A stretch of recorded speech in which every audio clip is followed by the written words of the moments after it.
Hi, I'm Kyle Atwell, the co-founder and current chair of the board at the Irregular Warfare Initiative. And I'm Tom Johansmeyer, editor-in-chief of the Journal of Strategic Competition. IWI has focused on bridging the gap between scholars and practitioners to support the community of irregular warfare professionals. Over the past 6 years, the community has driven a conversation on how states and non-state actors engage in conflict and competition short of direct major war. To continue this mission of bridging the gap, last year IWI launched a new peer-reviewed academic journal, the Journal of Strategic Competition. We are proud to announce the release of Volume 2, Issue 1. In this volume, contributors with a mix of academic, practitioner, and commercial experiences write on topics from the role of alliances in a changing world order to the relationship between cyber threats and economic interests. To read these articles and submit your own research, visit www.strategiccompetition.org. Read, submit, and cite the Journal of Strategic Competition. Again, that's www.strategiccompetition.org. Thank you for your interest and for continuing to be part of the IWI community. Now on to today's episode of the Irregular Warfare Podcast.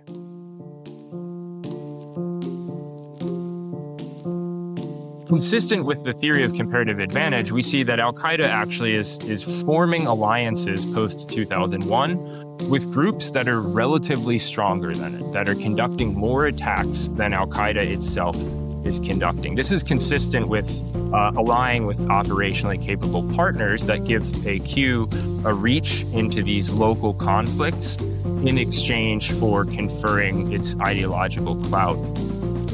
We were seeing in our intelligence collection and other things that there were definite tensions between the al-Qaeda core leadership, Zawahiri in particular, and Zarqawi, between the two of them over the ideological and the tactical approaches those organizations were taking. I think that is a real vulnerability for us and something we ought to really be paying attention to in the future.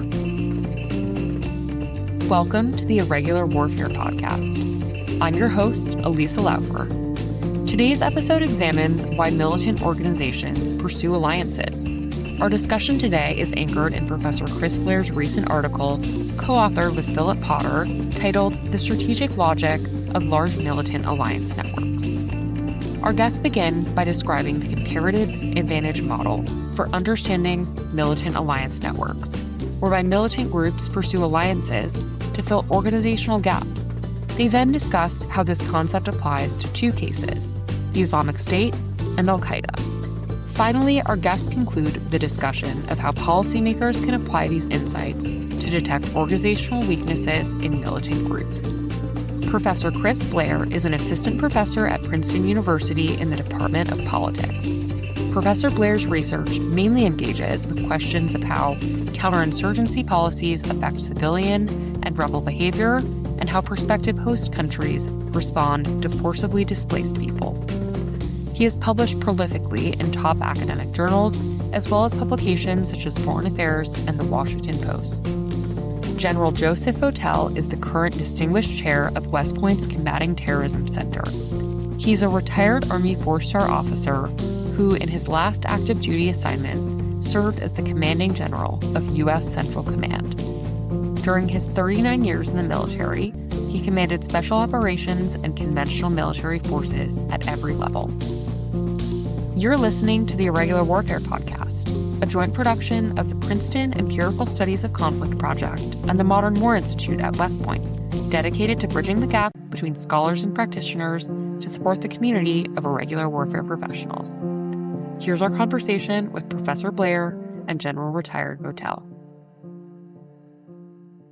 Joe, Chris, thank you so much for joining us on the Irregular Warfare Podcast. Thanks. It's great to be back with you. Thanks, Elisa. It's a pleasure to be here. So, Chris, to start us off, I was wondering if you could tell us a little bit about the status quo arguments in your academic field on the role of large militant alliance networks that predated this article, and explain as you're doing that your initial motivation for researching the topic. Absolutely. So in general, there were two main motivations for this article. One was theoretical, building on previous literature, and the other one was empirical. So first, my co-author and I noticed a theoretical gap where existing scholarship had tended to treat the motivation for militant alliances as falling into one of two camps. The first camp emphasized the instrumental motivations, short-term operational needs like acquiring new capabilities, tactics, or resources that might drive a militant organization to ally with another violent non-state actor. Another camp in the literature emphasized symbolic motivations underpinning cooperation between these groups, right? Shared ideology, fostering trust and commitment between leadership of different groups. But there wasn't really a unifying framework that developed the interdependence between these strategic, instrumental, and symbolic motivations for militant alliances. And we really wanted to chart out how operational and ideological considerations might interact to drive militant cooperation.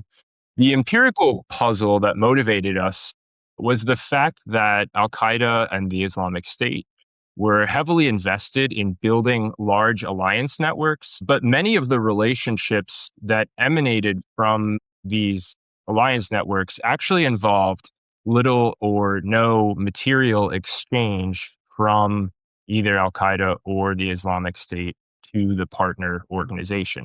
And almost all of the existing work in political science, economics, and sociology really had focused on material cooperation rather than the extensive rhetorical cooperation that we were seeing at the height of al-Qaeda and the Islamic State in the mid 2010s, right? So in 2016, for instance, there were huge numbers of pledges of allegiance, public endorsements, that didn't necessarily fit the conventional model of alliances as pipelines for weapons, money, and fighters. And our main goal was to fill these two gaps and outline this framework that would bridge all of that. So the main intuition for the article comes really from David Ricardo's classic gains from trade model, where countries can specialize in producing different products and then capitalize on the gains from trade by trading the products that they specialize in. And in our framework, the same logic applies to militant organizations. Militant organizations like al-Qaeda and the Islamic State might have ample ideological credibility, or they might have ample operational surplus, and they can specialize in those goods, so to speak, and trade through alliances in order to address the relative deficits that they might have. So in our framework, we examine the Islamic State, which was an operationally capable group that was seeking ideological validation, versus al-Qaeda, which post-2001 was seeking operational reach, but had ample ideological clout and credibility. That's great background and introduction to the theory itself. You talk in the article about how this comparative advantage framework for understanding the alliances works against some of the intuition that predated your article on how alliances reflect strength, which was the status quo understanding of what militant alliance networks is. And actually, you think that given this comparative advantage logic, sometimes alliances reflect weaknesses or gaps in these organizations. Can you talk a little bit more about that theory of interdependence and what that means for weakness versus strength? Yeah, absolutely. So I think the key insight is that if we can read alliance patterns correctly, we can see what the organizations are worried about and potentially exploit those vulnerabilities as counterterrorism, counterinsurgency practitioners. And really, in the article, we focus on militant groups that have expansive transnational aspirations. So these are the groups like al-Qaeda and the Islamic State that have both an ideology that can inspire support from a broad swath of potential adherents and operational capacity to deliver on that vision. And the challenge for these major groups with expansive transnational aspirations is to put those two things together when often they pull in opposite directions. So to give you an example, the Islamic State in Iraq, which was the predecessor organization of ISIS proper, had this ideology that demanded an Islamic State governed by strict Salafi jihadist principles. But after being decimated by U.S. counterterrorism operations, in Iraq between 2006 and 2010 or so, they needed to rebuild quickly. And their solution was to recruit officers from the former Ba'athist military and intelligence apparatus in Iraq. So officers from Saddam Hussein's military and intelligence services. And these were secular nationalists who had a long career serving the Ba'athist regime. They had tactical expertise in military operations, but they didn't necessarily fit the ideological profile that ISIS wanted to espouse. And our argument basically suggests that to compensate for that sort of one-sidedness in ISIS's repertoire, where they were more operationally capable than ideologically credible, the group sought a network of affiliates and allies in all parts of the world that could confer credibility on the ideological mission to build a global caliphate. Joe, before we go deeper into the case studies that Chris covers in his article, I want to get your impressions of the topic based on your experience as commander at U.S. Central Command, as well as Special Operations Command and JSOC.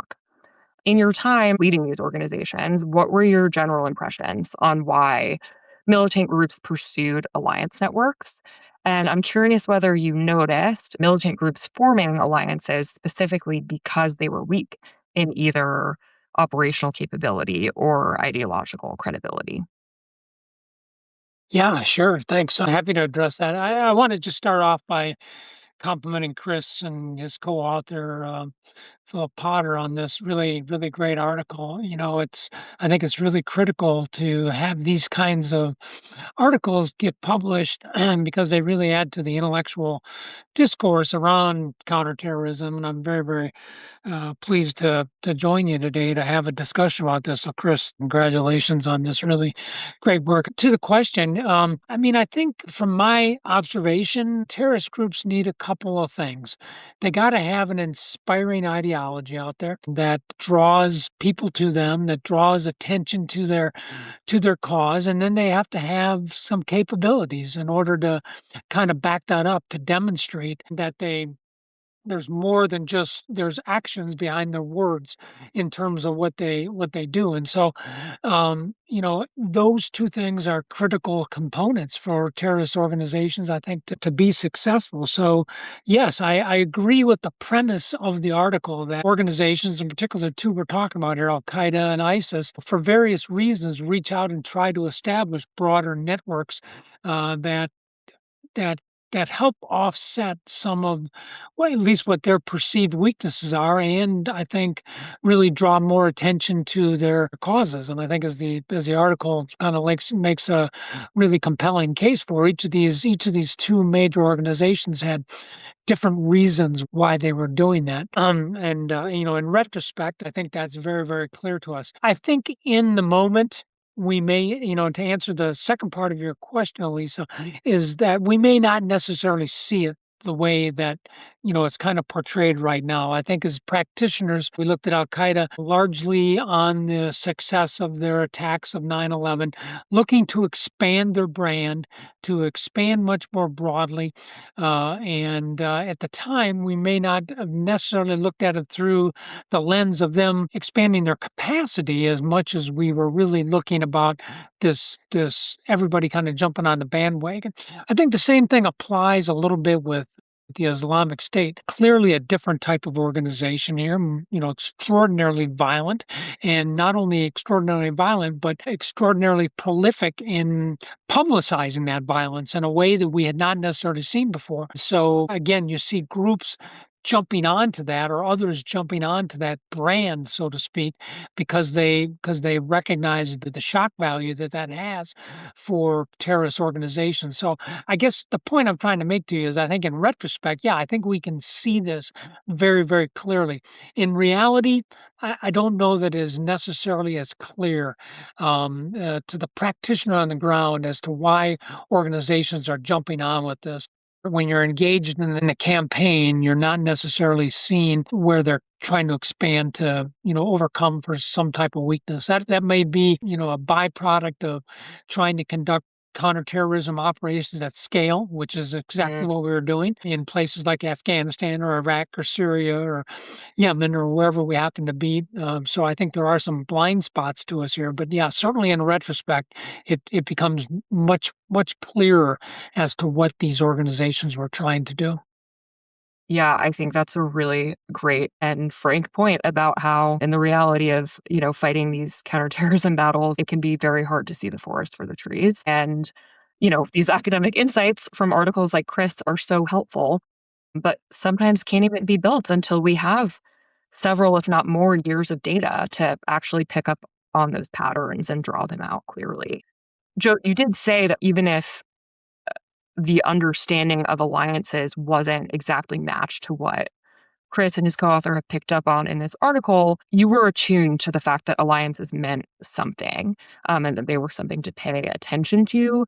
Do you think that there was ever cause to change an approach to targeting, or even thinking higher level than targeting, coordination across global combatant commands to countering these organizations when a group did pursue an alliance, or based on the particular kind of alliance you saw it pursuing?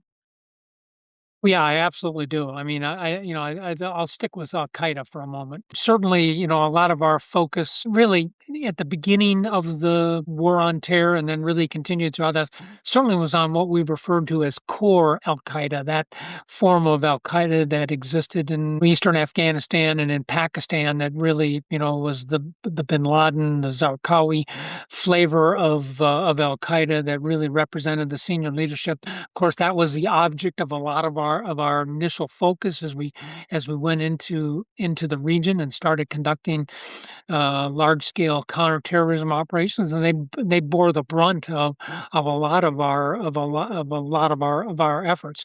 And I think what you began to see, at least what I began to see, was that some of the locus of their support of their operations really began to move to other areas. So think about an organization like al-Qaeda in the Arabian Peninsula.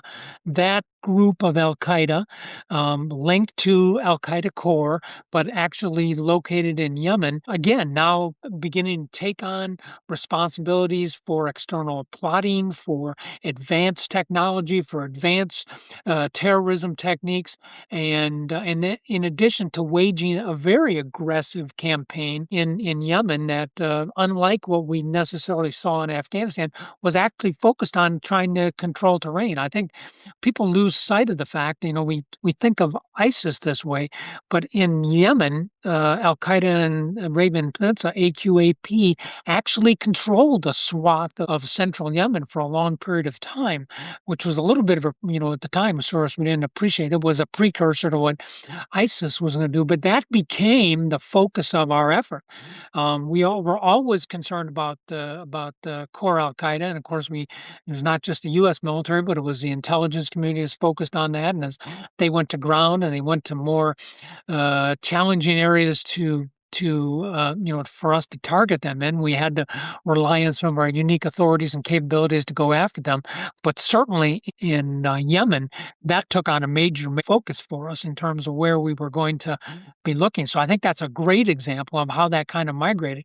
And then I think if you just think about the broader region there, I mean, the Arabian Peninsula, where Yemen is, and then you jump across the Bab el Mandeb, you're into Somalia, and of course there we have al-Shabaab, which becomes kind of a again a local franchise of al-Qaeda there, and we actually began to see some levels of collaboration, cooperation between those two organizations that really, I think, drew our efforts to it. So, yeah, I definitely think we saw that against Al Qaeda. I think a fair argument could be made on the same thing with ISIS. When you look at ISIS, certainly in Syria and Iraq, but then you also look at ISIS in the Khorasan.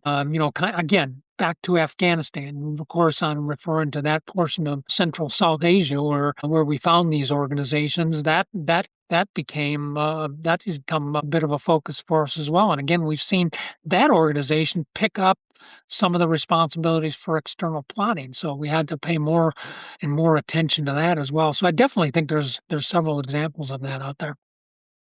I'll just jump in briefly to say, it's really refreshing to hear these insights, and I think that this is one reason why it's particularly important to understand the content of alliances, because if you understand that tactical or operational guidance is flowing from a group like ISIS or al-Qaeda to a local partner, you can start to help prepare partner forces in the country affected by the operations of the local partner for new tactics that might be emerging, distributed by the hub organization, or targeting information operations to undercut whatever ideological appeals might be made linked back to the hub organization. I think the US has also done a pretty excellent job at undercutting some of the financial flows between these parent organizations and smaller affiliates through what are ultimately pretty hard to track networks like Hawala and kind of other informal channels for transfer. Yeah, excellent point, Chris, that the alliance is another place you can look for understanding how the affiliate might evolve, and what kind of tactics you can anticipate the affiliate to be learning and undertaking in the field. And with that said, I do want to get back to your article, Chris. You gave us a little bit of background on how your theory applies to the Islamic State and al-Qaeda, but I'm wondering if you could specifically describe the data you collected on the cooperation that these two groups pursued across their networks over time, and summarize, how that theory of alliance is applied to those cases. Yeah, absolutely. So the paper that we're talking about today uses a combination of kind of descriptive data analysis from a project called the Militant Group Alliances and Relationships data set. And that's a data set that we built that we think represents the most comprehensive global time series data on cooperation between militant groups. There's something like 2,600 groups in the data set, and we track their relationships with one another over time from 1950 to 2016. And I think most importantly, we try and track the content of their alliances in a time-varying fashion. So observing whether material support is flowing between groups, training, territorial support, operational coordination, and financial support.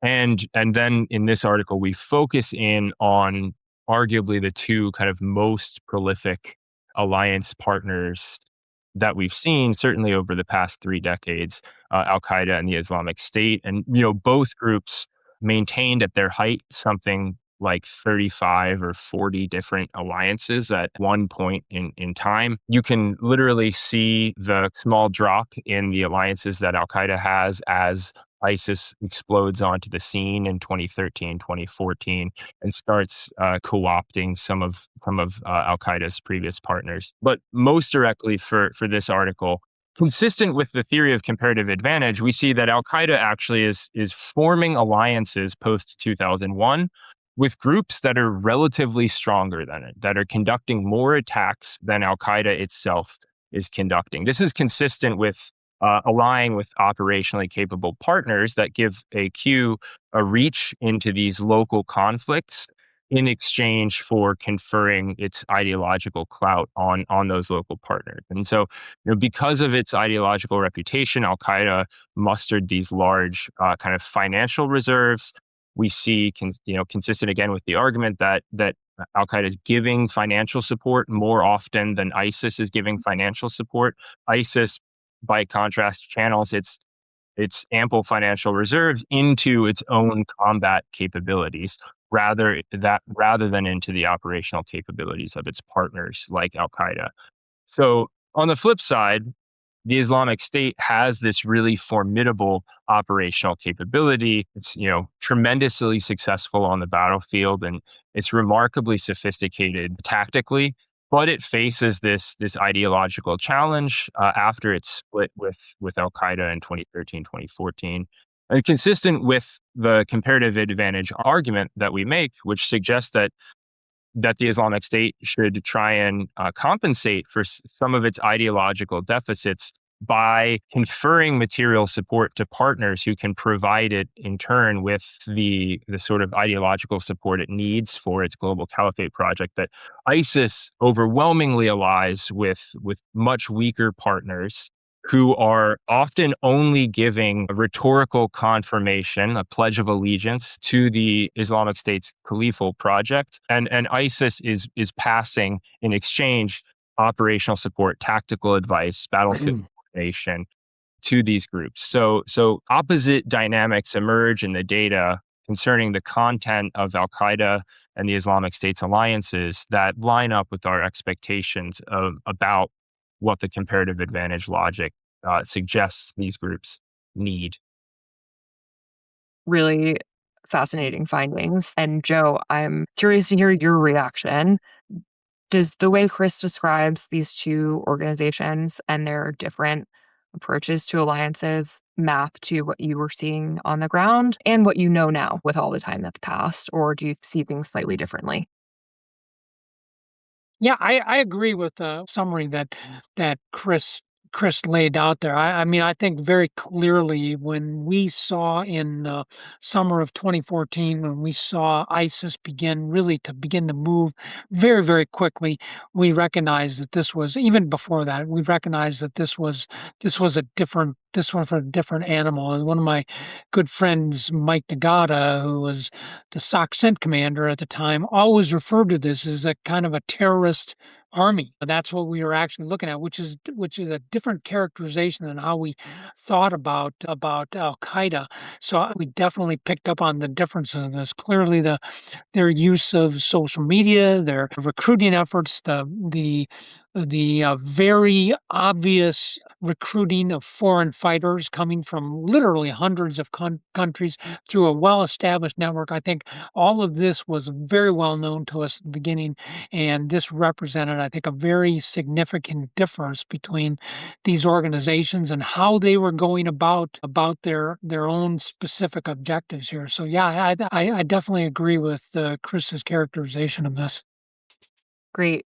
Chris, I do want to contextualize these findings a little bit in the broader universe of cases on militant alliance networks, because you mentioned in your article that these two cases that you focus on are more or less a minority in the data in their choice to pursue alliances as a reflection of organizational weaknesses, as we've discussed, rather than strengths. But you do say that these are important anomalies, given that these two groups rose to such huge global prominence and consumed so much attention and resources of the US government and many of its allies and partners.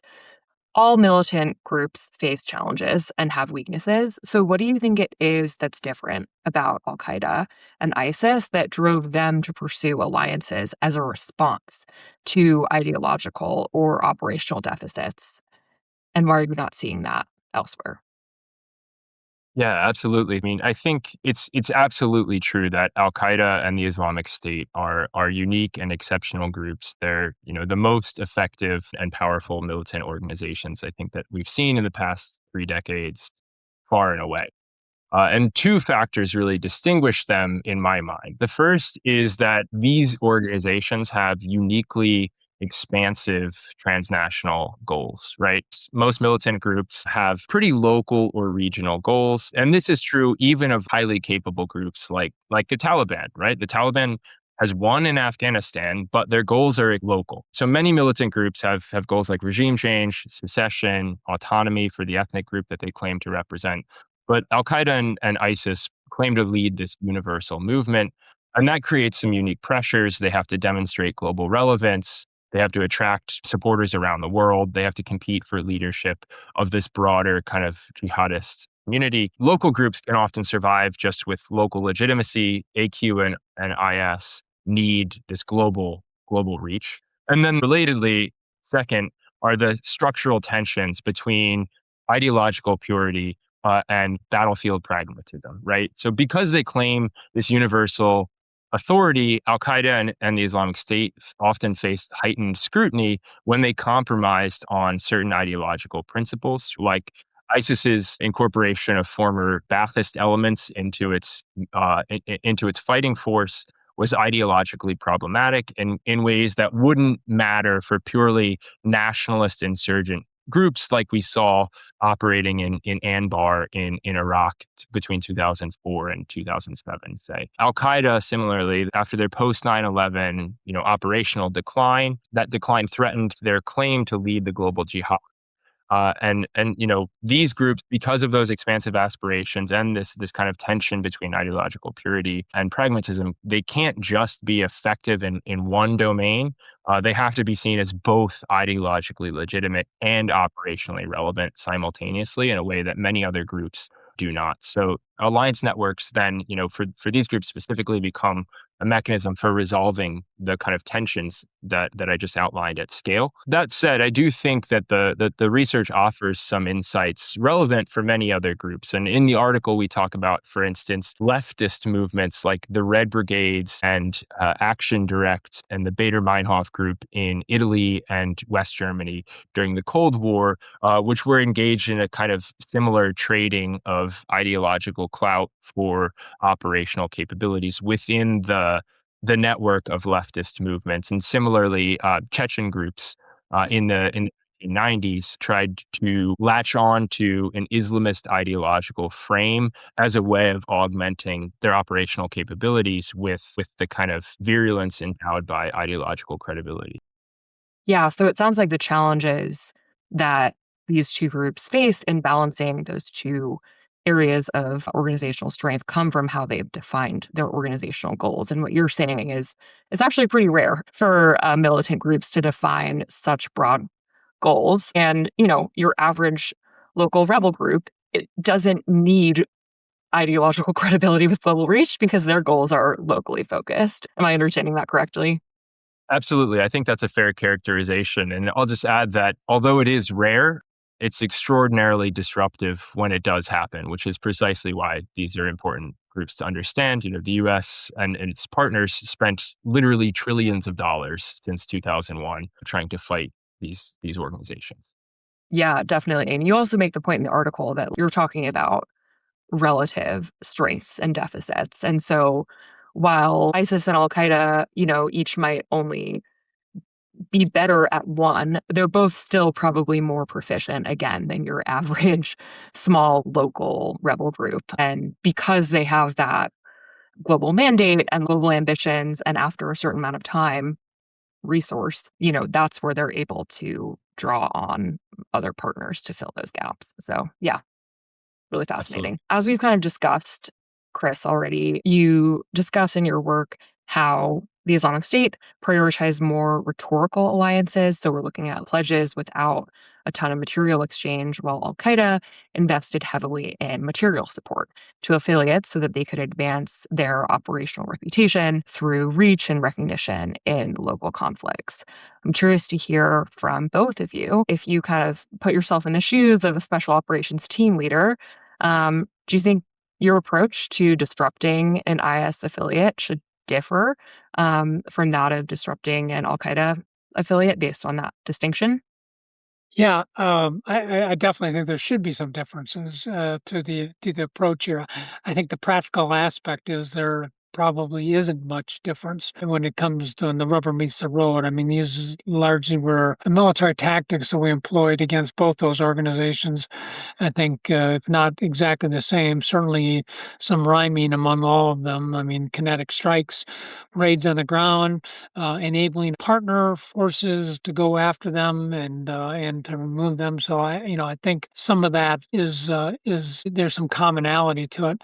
I think one of the things that as I kind of reflect, particularly on the fight against al-Qaeda, I think one of the things we talked a lot about, because of al-Qaeda's longer term approach to, achieving their objectives. They had a much longer horizon, at least in my view, of trying to achieve their goal and, to ultimately force the U.S. and Western countries out of Muslim nations and get rid of the apostate states and then ultimately, create the caliphate, which they viewed as kind of a long-term objective. I think that argued for more efforts that I would more military or more diplomatic or informational efforts that were much more focused on trying to address the ideology. We certainly talked about this a lot. How do you begin to undermine the toxic narrative that comes along with all of these, all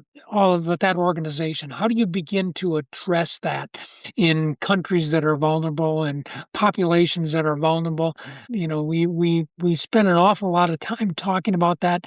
In some cases, we actually expended resources to it. We had a very difficult time measuring progress in that. And ultimately, I think we largely abandoned that approach, that, we could begin to address the underlying causes that led young men to join organizations like al-Qaeda or whatever, flavor you want to choose here. We largely abandoned that because it was difficult, it was long-term, it was hard to measure, and we felt that we could achieve the effects more quickly by applying more of the hammer associated with the military approach on that.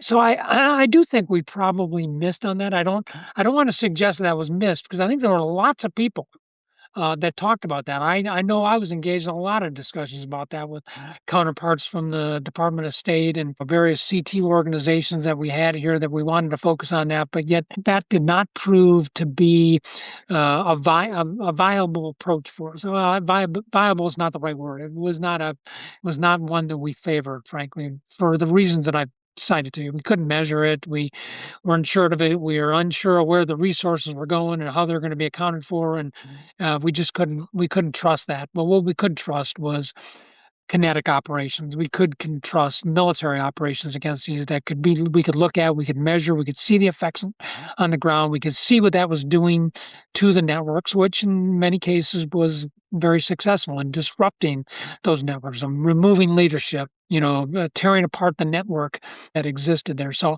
I guess that's kind of the way I think about it, Elisa. I hope that answers your question there. Yeah, definitely. I'm just left with the additional question now of, do you think we'll ever find a way to have better measures of success and effectiveness of the more fuzzy, intangible, counter ideology approaches? Or is that just always inherently going to be so different and so much more difficult than the very practical and measurable military end state goals? Oh, yes, on all that. I think it will be difficult for us to move into this. We are relegating some of our softer power approaches to the back seat as we move forward in our new national security environment that we operate in. So we're putting less focus on those types of areas. We, in some cases, are de-emphasizing the role that we have played in developing, effective counterterrorism partners out there. I think it's important. We have to continue to pay attention. I think I continue to feel that that's a very viable approach for us. I think we've got lots of examples where that has been successful for us, where we've invested manpower, we've invested dollars, we've invested resources into creating capable counterterrorism partners out there who have carried them with us. But I think we're looking at that approach and asking questions about whether that is viable or not. I think that it certainly is. And then, of course, a lot of our strategic focus is changing a little bit here. We might get into a little bit of the great power competition, some of the things here a little bit later in the discussion, but that is drawing a lot of our attention that has in the past been focused on counterterrorism away from that. And so I think it begins to make it difficult. And so, going after the longer term, softer, more difficult to measure approaches to combating terrorism, I think are always going to be a challenge for us. I might just add that I fully concur with Joe's past points. And I think one thing I would emphasize as a priority for future practitioners, maybe strategic planners, not necessarily, special operators on the ground, is the importance of exploiting ideological tensions. Almost all of these alliances involve some degree of ideological compromise around tactics or the degree of civilian victimization that's tolerable for the group, and amplifying those tensions, highlighting where an affiliate or a hub organization like al-Qaeda or the Islamic State has strayed from their espoused orthodoxy can really help create internal discord. We talked briefly about this in the article, but a key driver of the split between al-Qaeda and the Islamic State of Iraq prior to the full-on creation of ISIS proper was over civilian targeting by al-Qaeda in Iraq, later the Islamic State of Iraq in Iraq during the war there, particularly in 2006 and 2007, when after a series of leadership losses, the organization kind of resorted to extreme barbarism and violence against civilians that drove a lot of people away from the fold. And I think al-Qaeda core tried to do its best to smooth over some of those ideological tensions and coach its then affiliate AQI on avoiding problematic civilian victimization. But that was an opportunity, for example, where the US could have done more potentially to exploit ideological tensions between organizations to drive fractures and exacerbate the underlying weaknesses that the groups had at the moment. I like the way you said that, Chris, and I think that's a really excellent point. I think a little more focus on that specific example that you talked about there between al-Qaeda core and al-Qaeda in Iraq, and the differences between those two organizations, not just in in their approaches, but the tactics on the ground and who they were targeting. That really did draw a lot of attention to that, and I think at the time, as I recall, I think that was very clear that there was difference. I think we were seeing in our intelligence collection and other things that there were definite tensions between the al-Qaeda core leadership, Zawahiri in particular, and Zarqawi, between the two of them over the ideological and the tactical approaches those organizations were taking. I think that is a real vulnerability for us and something we ought to really be paying attention to in the future. Yeah, I think the points that the two of you are making right now really speak to one of the main findings of Chris's work, which is that ultimately these alliances in these two particular cases are somewhat transactional and reflect a need by the organization to fill gaps. And those alliances can work very well insofar as they fill the gaps, but at the end of the day, if the organizations aren't aligned on their core values, the alliance can fall apart, as you've illustrated with the examples. Building on that, Chris, I wanted to ask you, in what sense do you consider these alliances to be successful, as I put successful in air quotes, in that they actually did resolve operational or ideological gaps? And where in your case studies, maybe beyond the examples we just discussed, did you see them fall apart? There's a point in your article where you talk about how, people might chafe at the idea that the Islamic State was ideologically weak because we think of it as such a massive ideological organization with global appeal, as Joe mentioned, foreign fighters from over 100 countries. Is that an indicator that that alliance was somewhat successful? Yeah. And I guess first I'll just clarify that last point too, because, I think it's important for us to reemphasize that the argument is really about relative and potential deficits. And I think, ISIS did successfully mitigate some of the ideological gaps or deficits that its internal planners, we know from documents that are now in the open source, were worried about early in the organization's history. So yeah, I mean, to an extent, they did succeed in mitigating some of these ideological deficits through acquiring these large numbers of pledges of allegiance from affiliates all around the world, in turn legitimating this claim to a global caliphate. But I mean, I think overall, both al-Qaeda and the Islamic State, although they are absolutely, weaker than they were at their heights, were pretty successful in leveraging alliances to kind of sustain their resilience. And both organizations, as I mentioned, much weaker than they were at their heights, but both still kind of pose lingering challenges. So Joe earlier mentioned AQAP, the al-Qaeda affiliate in Yemen, which is still a force on the ground today, as far as I can tell. Certainly gave al-Qaeda operational relevance in the conflict in the 2010s. And that kind of operational reach into that local conflict in Yemen also translated into external attack capabilities, right? Al-Qaeda in the Arabian Peninsula was behind the attempted underwear bombing in 2009, plots against cargo planes in 2010, Similarly, Joe mentioned al-Shabaab, another al-Qaeda affiliate that still has pretty tremendous capabilities on the ground in Somalia today. Al-Qaeda affiliates in West Africa and the Sahel today have given AQ still this residual and pretty powerful operational footprint there. So I think those affiliates are still delivering what Al-Qaeda needs in order to sustain resilience, a presence in conflicts where it can't otherwise operate because of the constraints imposed on the core group by concerted counterterrorism campaigns in Afghanistan, Pakistan, and elsewhere that the core leadership resides. Similarly, the Islamic State drastically reduced in its capabilities today, but that rapid accumulation of pledges in 2014 and 2015 certainly validated their claim to a caliphate, helped sustain the group's territorial foothold through 2019.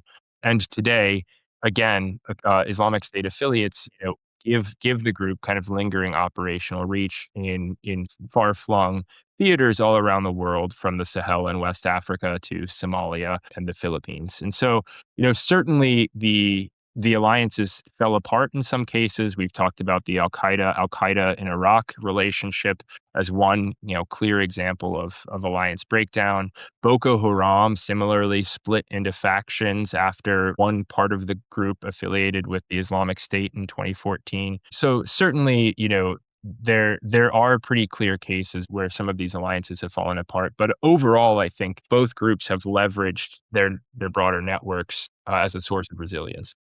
Well, I want to move into policy implications because I know we only have so much time left. So, Joe, I want to start with you and acknowledge the fact that this article speaks very much to the groups and challenges that the United States was focused on during the global war on terror era. But the U.S. has, in recent years, as you've mentioned in this conversation, kind of de-emphasized its focus on counterterrorism and counterinsurgency missions to ramp up investments in preparing for potential great power conflict. So I want to know specifically what your main takeaways are from this article for policymakers and practitioners who are being told from the highest levels to focus mainly on threats from great powers like China and Russia, but still need to use efficient approaches and resources to keep non-state actors, militant groups at bay.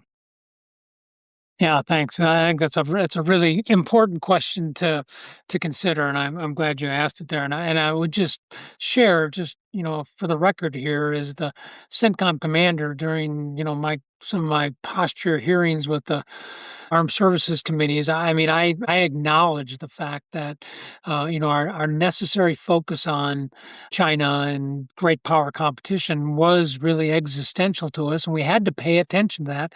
But at the same time, we also had to deal with the other threats that were being posed to us, which included the persistent challenge of terrorism, in the Middle East and in other areas. So I mean, this has been a discussion that's been going on for a long time. I think there's three things that I would point to for policymakers, maybe to think about as a result of this really excellent article here. To the point I just tried to make here, I think we have to think about prioritization. Policymakers will have to determine what are the existential threats to the United States, what are the things that could alter our way of life and impact our citizens to the greatest degree. And I think what you'll find when you look at that, it's going to fall into the realm of great power competition. And so it is important to recognize that while we have to continue to deal with terrorism as it presents itself, at a time when we're very focused on great power competition, we do have to guard against becoming over-prioritized again on counterterrorism. I mean, I'm kind of making an argument against myself here with saying that, but my point is that we have to choose very, very carefully here in terms of this, and the set of capabilities, the set of approaches, the tactics, the strategies that we applied for counterterrorism may not necessarily be applicable to the great power competition that we have ongoing. So we have to recognize that we have to address terrorism, but we have to make sure that it does not eclipse the more important things that we have to deal with, which largely fall in the realm of great power competition. So prioritization is really, really critical. I think our policymakers need to think about how we assess risk in this environment. Are we focused on eliminating risks, or are we focused on mitigating and managing risks? And I think we have to avoid approaches that are open-ended and are focused on complete elimination of terrorist threats. I mean, it's hard to argue against why you wouldn't want to get rid of that, but the resources, the time, the effort associated with that, I think is pretty considerable. So there has to be a risk mitigation approach that addresses those threats that are most acute and contribute to our challenges in the great power competition. I think is where we have to prioritize our efforts. So we have to look at approaches like over the horizon attack. We have to look at raids that go in and address acute threats or limited high value targeting, and we have to look at intelligence sharing with our partners to help mitigate those kinds of risks. So we have to think of this from a risk mitigation standpoint, and we have to have a risk management approach that is really focused on mitigating the threat and not becoming over focused on the counterterrorism threat to the detriment of our more important existential challenges in the great power competition. I think the third area, and we touched on it briefly, is the importance of continuing to work with partners and allies throughout all of this. We've seen a number of really good examples of where we have worked with partners. I would point to the Lebanese Armed Forces as a good example of this. I mean, we've seen some good examples with the Iraqi counterterrorism services at a time when we were operating in Afghanistan. We had some success with the Afghan Special Operations Force, and we'd seen some examples in Yemen and Somalia and others where we've developed partners on the ground who are very capable of conducting counterterrorism operations with a little bit of help from us and keeping the threat in check. And so we've got to think through that and consider how our policymakers have to look at how we enable partners to do this kind of thing, so we can focus on really the things that only the United States can do, which might be high-end strikes or really focusing in on great power competition. So I think those are three things that kind of jump out for me for policymakers as a result of this article. And Chris, what are the main implications of your findings that you would want to share with policymakers as well as commanders and operators in the field?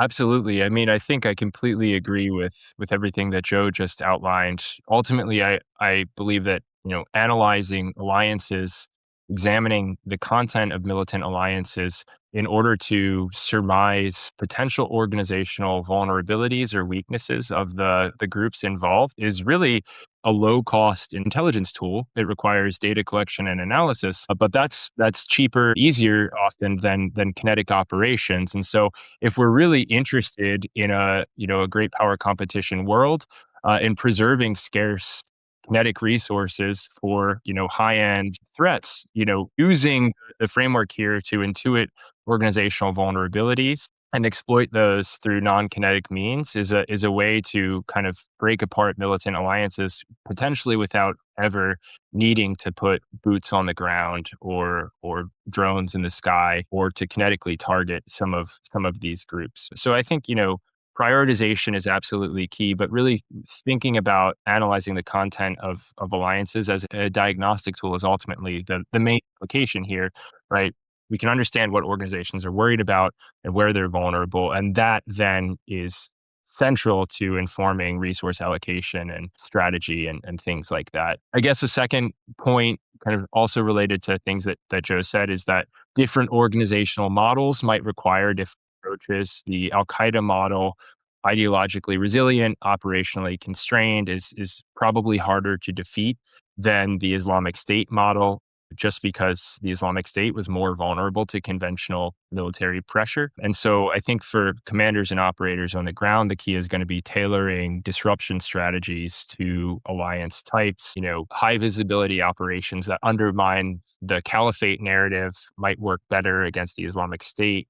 Targeting material flows or exploiting ideological tensions might work better against al-Qaeda and its affiliates. And then I guess one final point to the importance of allies and partners is that really, partner force development that addresses legitimacy and not just capability is going to be really important, particularly because al-Qaeda and groups like it, specifically target areas where local forces have credibility problems, either because of, kind of structural conditions in the country, or because of, bad practices that they may have engaged in the past, alienating the civilian population and things like that. So I think that there's a number of kind of key implications that jibe pretty closely with what Joe just outlined. Excellent. Well, I wish we had more time because I can think of about 10 more questions that I want to ask of each of you. But unfortunately, we do have to wrap here. So I do just want to say thank you again, Joe and Chris, for joining us on the Irregular Warfare Podcast. Great to be with you. Thanks, Elisa. Thanks, Elisa, and thank you, Joe. Thank you again for joining us on the Irregular Warfare Podcast. Be sure to subscribe to the Irregular Warfare Podcast so you don't miss an episode. The podcast is a product of the Irregular Warfare Initiative. We're a team of all-volunteer practitioners and researchers dedicated to bridging the gap between scholars and practitioners to support the community of irregular warfare professionals. If you enjoyed today's episode, please leave a comment and a positive rating on Apple Podcasts or wherever you listen to the Irregular Warfare Podcast. It really helps expose the show to new listeners. And one last note, what you hear in this episode are the views of the participants and do not represent those of Princeton, West Point, or any agency of the U.S. government. Thanks again, and we'll see you next time.